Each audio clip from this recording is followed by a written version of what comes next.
Merci beaucoup, Sabah. Tu as été toujours brillante. Indiscutablement, c'est un topo extraordinaire. Nous avons appris beaucoup de choses.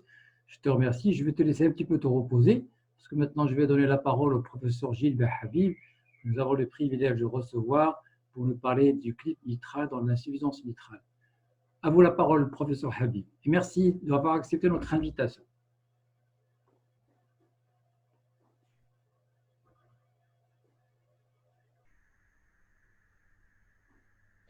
Eh bien, écoutez, c'est avec très grand plaisir. D'abord, une grande félicitation à Sabar pour sa magnifique présentation. Je mets ma présentation en plein écran, voilà. J'espère que c'est bon et que vous pouvez la voir. C'est un très grand plaisir. J'aurais préféré être avec vous physiquement, mais je ne le suis que par le web. C'est déjà pas mal et c'est un grand plaisir. Vous savez, en ce moment, on fait tout par le web, hein. La semaine dernière, j'ai fait 2 thèses où j'étais pas présent, j'étais uniquement par le web. Donc, pourquoi pas les congrès? Le congrès européen de cardiologie nous ont appelés en nous disant qu'on allait organiser ça sur le web et qu'ils comptaient sur nous pour organiser ça. Donc, il faut s'y faire. C'est une période un peu difficile, mais on est content en tout cas de participer.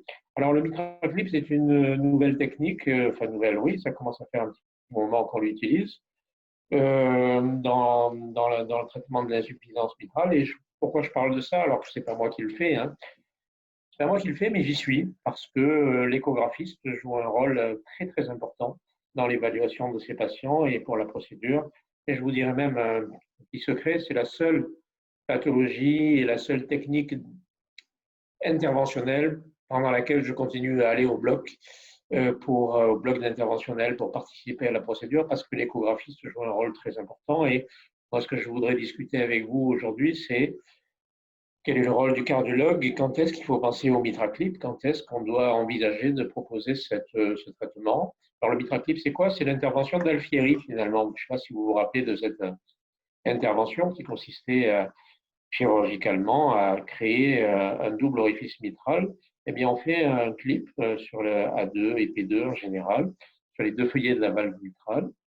Et vous voyez, on crée un double orifice mitral et ça s'accompagne d'une réduction importante de la fuite mitrale, comme nous allons le voir dans un instant. Mais ce que je voudrais surtout vous montrer aujourd'hui, c'est comment on sélectionne ces patients et chez qui il faut penser à utiliser cette technique. Pour ça, 3 chapitres, le mécanisme, la quantification et les éléments qui nous permettent de sélectionner précisément les patients qu'il faut soumettre à un mitraclip. Le mécanisme, tout d'abord, vous connaissez tous la classification de Carpentier, qui est mondialement reconnue et utilisée, avec sur la gauche les insuffisances mitrales de type 1 par perforation dans l'endocardite ou bien par dilatation de l'anneau, c'est le cas où le mouvement de la valve est normal, et le type 3A, qui est un cas d'insuffisance mitrale où il y a une restriction en systole et en diastole, dont le principal exemple est l'existence d'un rhumatisme articulaire aigu, par exemple, ou bien d'une valvulopathie aux anorexigènes. Et celles qui nous intéressent aujourd'hui, ce sont les deux autres, c'est les types 2 et les types 3B, qui sont les deux situations dans lesquelles on doit ou on peut penser à utiliser le mitraclip. Le type 2, c'est le cas de mouvement mitral excessif, c'est-à-dire un prolapsus valvulaire, tel que vous le voyez ici. Et le type 3B, c'est le cas de restriction systolique du mouvement de la valve mitrale qui est anatomiquement normal, mais qui a une restriction qui en général est due à une insuffisance mitrale qu'on appelle fonctionnelle, qu'elle soit d'origine ischémique ou qu'elle soit liée à une cardiomyopathie. On a les deux exemples principaux qui sont les deux bonnes indications potentielles du mitraclip. L'insuffisance mitrale organique à gauche avec ce prolapsus de la valve mitrale postérieure. Bien sûr, l'indication du mitraclip, c'est uniquement en cas de contre-indication chirurgicale. Il faut garder à l'esprit tout cela tout au long de mon exposé. Et c'est la même chose pour les insuffisances mitrales fonctionnelles, ou qu'on appelle également secondaires, de type 3B, dans lesquelles on a des feuillets qui sont apparemment normaux, mais une insuffisance mitrale qui est liée à des mécanismes que nous allons étudier immédiatement. Alors, j'insiste un tout petit peu sur les mécanismes de l'insuffisance mitrale fonctionnelle, puisqu'ils ont évolué dans le temps et qu'on les connaît mieux actuellement. Quand j'étais jeune médecin, on disait que l'insuffisance mitrale fonctionnelle, c'était dû à la dilatation de l'endomètre mitral. On sait actuellement que ce n'est pas le cas et que le vrai mécanisme de l'insuffisance mitrale fonctionnelle, c'est le déplacement apical des piliers dû à la dilatation ventriculaire gauche. L'insuffisance mitrale fonctionnelle est une maladie du ventricule gauche. Le ventricule gauche se dilate, tire les piliers vers la pointe du ventricule gauche et donc crée, par un phénomène de parachutage quelque part, on tire sur les fils du parachute que représente l'appareil sous-valvulaire mitral et donc ça provoque un tenting qu'on voit mieux sur cette diapositive, c'est-à-dire que au lieu de faire une coaptation ici au niveau de l'anneau pratiquement, eh bien la coaptation est attirée vers l'apex et ce phénomène de tenting, de tente qui se produit au niveau de la valve mitrale explique le mécanisme de ces insuffisances mitrales fonctionnelles. Il y en a plusieurs types. Il y a l'insuffisance mitrale fonctionnelle qu'on peut observer de façon asymétrique dans les insuffisances mitrales ischémiques, par exemple. Vous avez ici une séquelle de nécrose inférieure, j'espère que vous la voyez bien, avec une mitrale où il y a un tenting très important. Vous voyez que la valve mitrale est attirée vers la pointe du ventricule gauche et le G en général est excentré, c'est-à-dire il se dirige vers la partie, je reviens un petit peu en arrière, c'est allé un petit peu vite, pardon. Vous allez le voir ici. Je relance la vidéo, j'espère qu'elle va marcher. Sinon, ce n'est pas grave. Mais en général, on a un G qui est excentré vers la partie postérieure de la paroi latérale de l'oreillette gauche. Donc ça, c'est l'insuffisance mitrale fonctionnelle qu'on observe notamment dans les infarctus postérieurs, dans les insuffisances mitrales ischémiques. Dans les insuffisances mitrales associées aux cardiomyopathies, on a en général plutôt une insuffisance mitrale centrale parce qu'il y a un tenting centré, similaire sur les deux parties, sur les deux appareils sous-valvulaires. Et donc, on a une insuffisance mitrale qui est en général centrale, comme on l'observe ici, chez ce patient. Alors, en ce qui concerne les indications du MitraClip, on verra que les choses sont très claires pour les insuffisances mitrales organiques et que plus récemment, on a pu étendre les indications du MitraClip aux insuffisances mitrales fonctionnelles, telles que je vous la présente. Alors, une bonne partie de ma discussion va être de savoir quand est-ce qu'on doit opérer les insuffisances mitrales fonctionnelles. On en parlera à la fin de mon exposé, mais quand on a une insuffisance mitrale fonctionnelle, c'est-à-dire avec une dysfonction ventriculaire gauche et des feuillets mitraux qui a priori sont normaux, eh bien, il ne faut envisager une chirurgie ou bien un MitraClip que après avoir éliminé un mécanisme supplémentaire qui est l'asynchronisme. Donc, quand vous avez un bloc de branche gauche, eh bien, on sait que ce bloc de branche gauche peut en lui-même favoriser l'existence d'une insuffisance mitrale, comme dans cet exemple. Et vous voyez une insuffisance mitrale ici qui est liée au bloc de branche gauche. Et si on corrige ce bloc de branche gauche, eh bien, c'est une diapositive que nous allons voir dans un instant et que j'ai empruntée à mon ami Stéphane Lapide. Eh bien, en corrigeant le bloc de branche gauche, eh bien, on voit ici que à la partie basse et droite de la diapositive, eh bien, on a une réduction de l'importance de l'insuffisance mitrale, ce qui veut dire que on doit envisager un MitraClip dans le cadre d'une insuffisance mitrale fonctionnelle uniquement chez les patients qui ont une dysfonction ventriculaire gauche importante, une insuffisance mitrale sévère et qui ont le traitement maximal de l'insuffisance cardiaque, y compris la resynchronisation s'il s'agit d'un patient qui a un bloc gauche. La deuxième étape pour sélectionner les patients candidats au MitraClip, c'est de bien quantifier la fuite valvulaire mitrale. Ce n'est pas toujours aussi simple que ça, vous le savez aussi bien que moi. On se base sur les recommandations de la Société européenne d'échocardiographie, publiée en 2013 et remise à jour en 2017. Et plus particulièrement, vous savez que le paramètre majeur pour quantifier une insuffisance mitrale, c'est la PISA, c'est-à-dire la mesure de l'orifice régurgitant par la méthode de la PISA. Vous avez tous en tête les chiffres clés, les chiffres qu'on doit retenir pour quantifier une insuffisance mitrale. Il est évident qu'on envisagera un traitement chirurgical ou par MitraClip uniquement en cas d'insuffisance mitrale sévère. Et c'est très important de connaître, de se remémorer les chiffres. On n'opérera pas et on ne fera pas un MitraClip chez un patient qui a une insuffisance mitrale modérée. Pour les insuffisances mitrales organiques, c'est-à-dire par prolapsus valvulaire, le type 2 dont nous avons parlé tout à l'heure, on parle d'insuffisance mitrale sévère. Quand l'orifice régurgitant est supérieur à 40 mm², on connaît ça depuis très longtemps et nous utilisons ça dans notre pratique quotidienne Tout le monde est bien d'accord là-dessus. Pour les insuffisances mitrales fonctionnelles ou ischémiques, par exemple, vous savez probablement que le seuil est habituellement situé un petit peu plus bas et on pense qu'un orifice régurgitant supérieur à 20 mm² peut correspondre à une insuffisance mitrale sévère, et ceci est basé par des études pronostiques qui étaient publiées par la Mayo Clinic et notre ami Grigioni en 2001, ça fait bien longtemps, mais on avait jusqu'à présent deux seuils différents pour l'insuffisance mitrale organique, 40 mm², pour l'insuffisance mitrale fonctionnelle, 20 mm².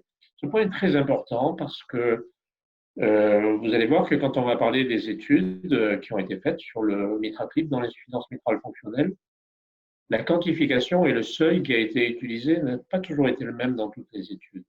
Et ce seuil de 20 mm² qui a été proposé pour la quantification des fuites mitrales fonctionnelles sévères fonctionnelles, a été remis en question. Et si vous regardez bien les dernières recommandations, qu'elles soient les recommandations américaines publiées dans la JAS ou dans l'American ou dans Circulation en 2017, eh bien, cette idée d'avoir deux seuils différents en fonction du mécanisme a été remise en question, et les Américains disent, et les Européens ont un peu suivi dans le même sens, de dire qu'on n'a plus le droit de dire on a deux seuils différents, 40 mm² pour les organiques et 20 mm² pour les fonctionnels. Maintenant, il n'y a pas d'argument suffisant pour avoir cette différenciation, et donc il propose de revenir à tout le monde au même niveau, c'est-à-dire de dire 40 mm² pour définir une insuffisance mitrale sévère, quel que soit le mécanisme, qu'elle soit fonctionnelle ou organique.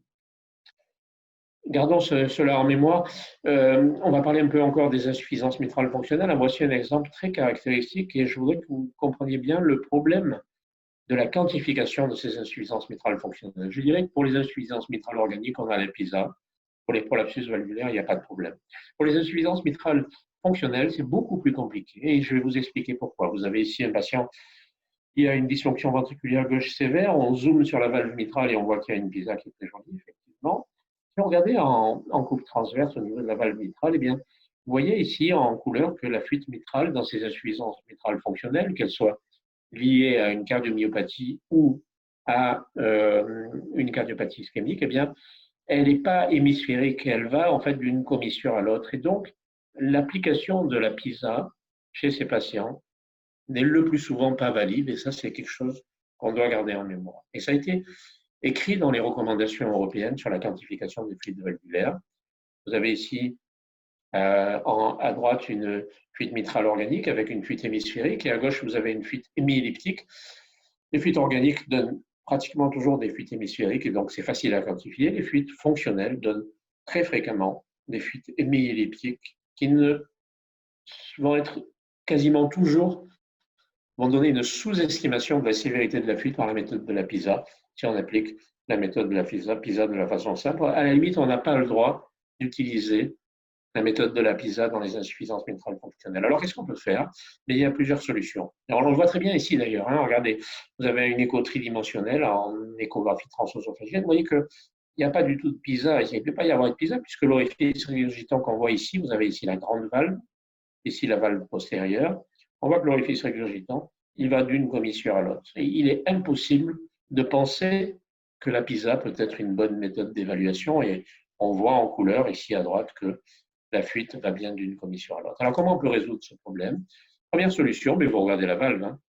Si vous voyez qu'il y a un trou, c'est que la fuite est importante, et donc n'oubliez pas de ne pas se concentrer toujours sur la PISA dans les fuites fonctionnelles, mais regardez la valve si vous avez une fuite importante. Si vous avez un trou visible, c'est que la fuite est importante. Ensuite, et ça c'est vraiment très important pour notre pratique quotidienne d'échocardiographiste, il ne faut pas forcément faire la PISA dans les insuffisances mitrales fonctionnelles. Il vaut mieux faire une vraie méthode quantitative, c'est-à-dire mesurer les volumes ventriculaires, puisque vous le faites pour la mesure de la fraction d'éjection. Vous mesurez la fraction d'éjection, vous mesurez les volumes, vous mesurez également le débit, ce qui sort par la valve aortique. Vous faites la différence des deux et vous avez le volume régurgité. C'est sûrement mieux et plus précis et plus objectif dans les insuffisances mitrales fonctionnelles d'utiliser cette méthode. Si vous avez les moyens, si vous avez l'expérience, si vous avez des très bonnes machines, vous pouvez utiliser l'échographie tridimensionnelle pour mesurer l'orifice régurgitant en 3D. C'est quand même quelque chose de très difficile. Mais il y a une autre méthode qu'on est en train de développer et qu'on vient de publier dans l'American Journal de JAS, le Journal of American Society of Echo, notre équipe qui a fait un travail expérimental plus clinique qui a montré que, puisque l'orifice n'est pas hémisphérique, eh bien, il vaut mieux parfois utiliser d'autres méthodes et une méthode de correction mathématique. Vous voyez ici que ici, vous avez vraiment typiquement un orifice régurgitant qu'on observe dans les insuffisances mitrales fonctionnelles. Vous voyez que cet orifice, il n'est absolument pas hémisphérique. Et si vous appliquez la méthode habituelle de la PISA, eh bien, vous allez vous tromper. Donc, ce qu'on a fait, c'est que sur banc hydraulique, et puis après chez l'homme, on a utilisé la méthode mathématique de correction de cet orifice régurgitant. Et on a montré que l'utilisation de cette formule qui permettait de corriger, vous voyez que c'est une formule un tout petit peu compliquée, mais pas très compliquée, qui est représentée ici, permettait de corriger le tir et d'avoir une meilleure corrélation. Tout ça pour vous dire que la quantification des insuffisances mitrales organiques est très facile, la quantification des insuffisances mitrales fonctionnelles est plus difficile et va expliquer pourquoi il y a certaines discordances dans les études qui ont été publiées sur la mitrale.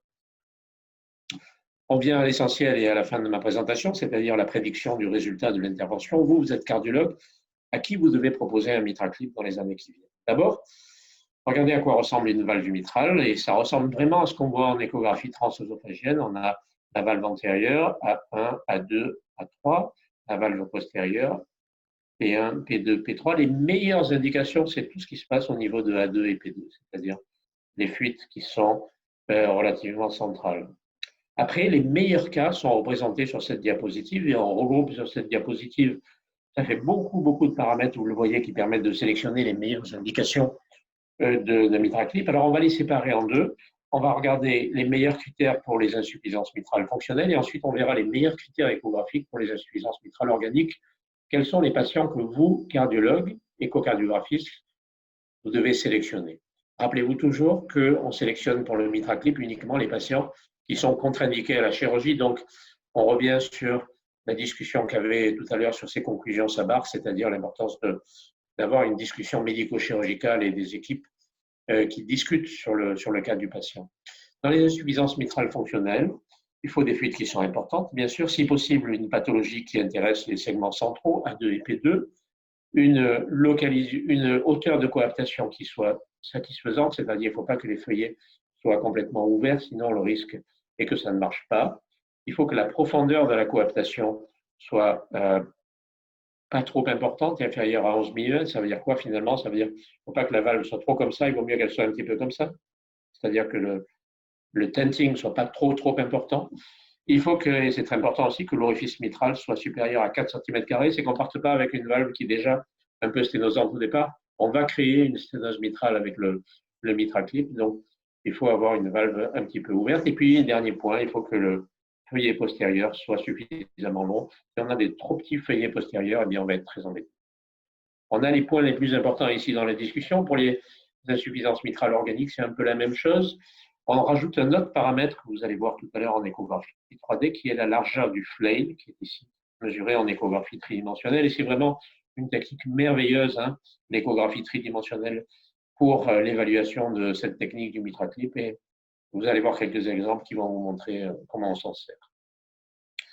Si vous voulez vraiment sélectionner au mieux vos patients, lisez cet article de Siegel, publié en 2013, qui rappelle les principaux critères qui vont vous permettre de sélectionner les patients qui seront des bons candidats au MitraClip. Localisation sur A2P2, une valve postérieure suffisamment longue, idéalement supérieure à 10 mm, un gap, c'est-à-dire un trou si c'est un prolapsus pas trop important, il ne faut pas qu'il y ait un trop gros gap entre la grande et la petite valve, inférieure à 10 mm si possible. Une largeur du prolapsus pas trop importante, et ça, il n'y a que l'ETO 3D qui peut le dire. Donc, il faut savoir faire de l'ETO 3D. Il faut, si vous voulez envisager un MitraClip, il faut avoir un centre qui sait faire vraiment bien de l'ETO 3D. Après, à partir de là, ce qui est proposé actuellement par la plupart des équipes, c'est d'avoir une classification en 3 catégories. Les très bons cas, les cas un peu plus difficiles et les cas vraiment difficiles. Les très bons cas, on sait tous y arriver maintenant, c'est ce qu'on appelle l'optimal valve morphology, c'est-à-dire les cas où on sait qu'on aura, en faisant l'échographie transthoracique et transœsophagienne, si possible 3D, on sait qu'on aura un très bon résultat avec le MitraClip. Je vous en montre un exemple. Le cas, ce qu'on appellera le cas idéal, c'est-à-dire un prolapsus de P2, très gros prolapsus avec grosse rupture de cordage ici que vous voyez en ETO, Mais si vous regardez le 3D ici, on va zoomer dessus, vous allez voir, on a un prolapsus. Donc, je vous rappelle, pour ceux qui n'ont pas l'habitude de 3D, on a ici A1, A2, A3. Le repère, c'est la valve aortique qui est en haut. P1, P2, P3. Et ici, on repère, vous voyez bien le prolapsus ici. Voilà, j'ai arrêté l'image dessus avec la rupture de cordage. Il n'est pas très large, donc c'est vraiment le cas idéal. On est sur P2. On sait qu'avec un seul clip, on va arriver à avoir un bon résultat. Et voici le résultat qu'on a obtenu. Je dis un mensonge en fait, parce qu'on a dû mettre 2 clips. Voici le résultat qu'on obtient ici avec les 2 orifices. Donc ça, c'est la procédure. On voit qu'il existe une fuite résiduelle et pour corriger cette fuite, en fait, on met un 2e clip. Le résultat final est parfait, il n'y a plus de fuite. Ça, c'est le cas idéal, qui malheureusement n'est pas le plus fréquent. Rappelez-vous toujours qu'on parle de patients qui sont contre-indiqués à la chirurgie. Voici les cas qu'on fait le plus souvent. Ce sont les cas intermédiaires qu'on ne faisait pas au début de notre expérience et qu'on fait maintenant régulièrement. C'est des patients qui ne sont pas aussi simples que le précédent, mais qui sont quand même faisables. C'est-à-dire des patients qui ont une pathologie, non pas sur P2 ou A2, mais sur les segments 1 ou 3 de la valve mitrale, qui ont quelques calcifications, qui ont un certain degré de sténose mitrale, qui ont une mobilité un peu limitée, etc., etc. Je vais vous en montrer quelques exemples, vous allez mieux comprendre de quoi je parle. Voici un cas de P2 difficile, pas tellement sur le mécanisme. Vous voyez ici par le TO un très joli prolapsus de P2, la grande valve est ici, la valve postérieure est ici, très grosse fuite. Et regardez le 3D, c'est ici que c'est très intéressant de voir que c'est un P2 très très large, hein, je vous rappelle, A1, A2, A3, P1, P2, P3. Et vous voyez que le prolapsus très large, il fait 21 mm. Dans ces cas-là, grâce au nouveau perfectionnement de la technique avec des nouveaux mitraclips, qu'on appelle les clips XTR, eh bien, on arrive maintenant à avoir des bons résultats et à faire ces cas difficiles. Et ce patient a pu être avec succès. Un autre cas difficile qu'on ne faisait pas avant, qu'on arrive à faire maintenant, ce sont des cas où il y a une fuite mitrale fonctionnelle avec un gap, un trou important, comme vous le voyez ici. Là aussi, il faut avoir de l'expérience, il faut préparer ces patients, les hospitaliser, les diurétiquer avant la procédure pour que la procédure se passe le mieux possible. Vous voyez un cas très difficile qu'on a pu faire finalement, où on a une insuffisance mitrale fonctionnelle avec la valve postérieure qui est complètement immobile et ce qu'on appelle un pseudo-prolapsus de la valve mitrale antérieure avec une fuite mitrale massive. Enfin, un autre exemple de cas difficile où avec l'expérience, on arrive encore à y arriver, c'est une insuffisance mitrale fonctionnelle avec une fuite qui est centrale, qui est très importante, avec un défaut de coaptation qui est visible. Encore une fois, c'est parfois difficile, mais on peut y arriver. Voici le résultat qu'on observe.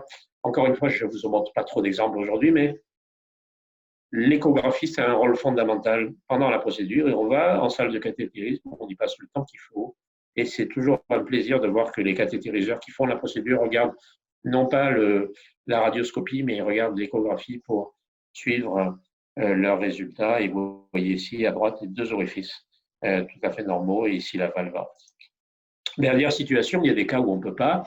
Parfois, on peut être amené à tenter. Et les cas où vraiment c'est très compliqué pour diverses raisons. Je vous en montre un exemple, et notamment quand le feuillet postérieur est très petit. Vous voyez ici qu'on a une valve postérieure extrêmement restreinte. Et dans ces cas-là, c'est vraiment très difficile. Je crois qu'on avait quand même tenté et réussi à faire la procédure chez ce patient. Et vous voyez le résultat final en transthoracique où il y a quand même une fuite résiduelle, mais qui est mobile. Voilà, je voudrais terminer ma présentation. Je vous ai montré un peu un tour d'horizon de l'utilisation du mitraclip qu'on utilise de plus en plus dans notre pratique quotidienne. Je voudrais juste me focaliser une dernière fois sur ce qu'on appelle les insuffisances mitrales fonctionnelles et parler de 2 études qui ont montré des résultats divergents et dont vous avez certainement entendu parler. Je résume. Les insuffisances mitrales organiques, il n'y a pas de souci. S'il y a une contre-indication chirurgicale, s'il y a un prolapsus de P2 par exemple, il faut faire un mitraclip, c'est recommandé, c'est dans les recommandations, on a le droit. Dans les insuffisances mitrales fonctionnelles aussi, maintenant, c'est recommandé, mais on est un peu plus prudent parce que les résultats des études publiées sont un peu plus divergents avec l'étude française Mitra FR, qui avait inclus des patients qui avaient des fuites mitrales pas très importantes et des très mauvais ventricules gauche, et pour lesquels les résultats ont été un peu décevants. Et au contraire, l'étude américaine qu'on appelle COAPT, qui a étudié des patients qui avaient une meilleure fonction ventriculaire gauche et des fuites plus importantes. Et cette étude a montré un très grand bénéfice pour le mitraclip. On a beaucoup appris là-dessus, sur le concept, et ça, il faut que vous le connaissiez, le concept d'insuffisance mitrale proportionnée ou disproportionnée. Je vais vous l'expliquer en 1 minute. L'idée, c'est qu'il faut que vous regardiez quand vous avez une insuffisance mitrale fonctionnelle si la fuite est importante de façon proportionnée à la dysfonction ventriculaire gauche. Si vous avez un très gros ventricule gauche, c'est-à-dire des volumes ventriculaires gauche très élevés, mais une insuffisance mitrale qui n'est que d'importance moyenne avec un orifice régurgitant à 0,2, 0,3, ce sont un peu les patients de Mitra-FR, eh bien le résultat risque de ne pas être parfait. Pourquoi? Parce que l'insuffisance mitrale, finalement, n'est que le retentissement de la dysfonction ventriculaire. Si au contraire, vous avez ici une insuffisance mitrale importante avec un orifice régurgitant à 0,4 et une fonction ventriculaire gauche relativement préservée, c'est-à-dire un ventricule gauche pas trop dilaté, avec des volumes ventriculaires gauche raisonnables, eh bien là, vous pouvez penser que ça va marcher. Je vous l'illustre, et ce sera la fin de ma présentation, par deux cas. Le premier cas, un patient qui a une cardiopathie ischémique très sévère. Vous voyez que le ventricule gauche est très altéré. Si on regarde, il y a une fuite mitrale fonctionnelle bien sûr importante. Si on regarde les paramètres qu'on a mesurés ici, on a un volume ventriculaire gauche très important, une dilatation très importante du ventricule gauche et une altération sévère de la fonction ventriculaire gauche avec une fraction d'éjection à 24%. C'est des cas où on peut envisager un mitraclip. Ce ne sont pas les meilleurs cas parce que ce sont des insuffisances mitrales qu'on appelle proportionnées. Ils sont localisés ici. C'est-à-dire que la fuite est moyenne et relative à la dysfonction ventriculaire. C'est ce qu'on appelle les patients Mitra-FR. Inversement, voici un deuxième cas d'un patient qui a une fonction ventriculaire gauche un peu plus préservée, une insuffisance mitrale sévère également, toujours de nature fonctionnelle dans le cadre d'une insuffisance mitrale ischémique. Et ici, les diamètres sont moins importants, les volumes ventriculaires gauche sont moins importants. Par contre, l'orifice régurgitant est beaucoup plus important, c'est-à-dire, c'est ce qu'on appelle une insuffisance mitrale disproportionnée. C'est ça qu'on appelle les bons cas. Et vous voyez que si on reprend la même figure très célèbre, maintenant qu'on voit dans tous les congrès, où on compare l'orifice régurgitant et les volumes ventriculaires, eh bien, on parle d'insuffisance mitrale disproportionnée. Ça veut dire quoi? Ça veut dire que l'insuffisance mitrale est trop importante pour la dilatation ventriculaire gauche. Et c'est les meilleurs cas. Là, on est sûr que ça va marcher. Enfin, on est sûr. Ce sont les meilleurs cas pour envisager soit une chirurgie, soit un mitracle. Pour en terminer avec ma présentation, et j'espère que vous avez bien pu suivre cette présentation qui est un petit peu compliquée, mais qui est vraiment passionnante en ce qui concerne en tout cas l'apport de l'échocardiographie. Je dirais que les résultats en ce qui concerne les insuffisances mitrales organiques sont très clairs. Quand on a une contre-indication chirurgicale, il faut opérer ces patients. Quand on ne peut pas opérer ces patients, il faut envisager un mitraclip. Dans les cas d'insuffisance mitrale fonctionnelle, eh bien, il faut regarder quel est le degré de dilatation ventriculaire gauche, l'importance de la fuite et sélectionner les ventricules gauche les moins dilatés et les insuffisances mitrales les plus sévères. Et encore une fois, c'est très important de discuter, c'est ce qu'on fait, on l'a encore fait ce matin, on a un staff tous les mercredis matins maintenant, ou tous les jeudis matins, et tous les vendredis matins aussi d'ailleurs, sur les valvulopathies, et on décide avec les chirurgiens quelle est la meilleure méthode à proposer chez nos patients. Et je vous remercie pour votre attention.